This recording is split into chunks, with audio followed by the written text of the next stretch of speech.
you should be really relieved and feel good, because like it's not all on you anymore. You don't have to, you're not the sole point of reference for everything that this child is going to learn.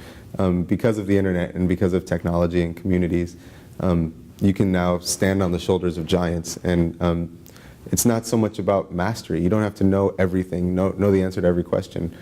In fact, you shouldn't know the answer to every question if there's no way you could, and if you somehow thought you did, it would be like really weird. But like, no, the most important thing is to think about how to solve the problem differently, and in most cases that's learning how to learn a little bit differently. It's not so much about, you know, reading information that's already out there. You sometimes have to know where to ask the right question and get the answer to that. And it's more about learning conventions, I would say, or patterns, than it is about knowing any specific bit of information. The information kind of changes, but the patterns remain the same, the conventions remain the same, the concepts are universal. And so really kind of trying to understand the concepts and knowing like where to go with that concept. So for instance, if you're thinking about something like 3D printing, you know, you can understand what like how to get the print done, but maybe when you want to do some more complicated assembly, you'll need to talk to someone who builds like normal things and have them offer some expertise. Or maybe you need to talk to like a robotics engineer and have them offer some expertise.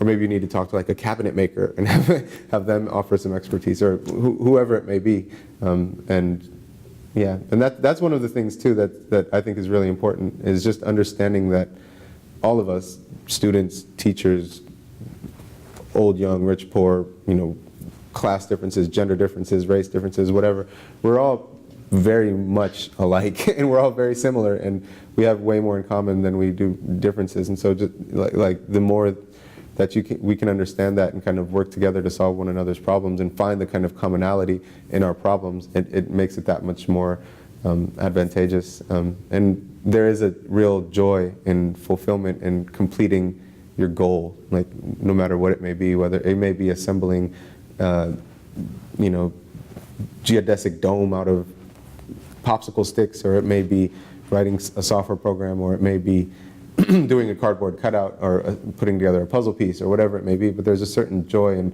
in fulfilling your goal and completing it, and especially doing it with other people. And when you start to do that, I think it just leads to greater things. It's like exponential. 1 + 1 = 3. It just keeps going, and before you know it, like what I like to think of is when you're educating and making the next generation of makers, you're really teaching them how to learn, and the best way to teach them how to learn, just like the best way to teach children anything, from my perspective, is to model it for them. So if you don't know something, show them how you figure it out. For me, it usually starts with a Google search, or maybe it starts with a phone call to someone who does know. I seek out expertise, but it's like showing that you don't know is okay.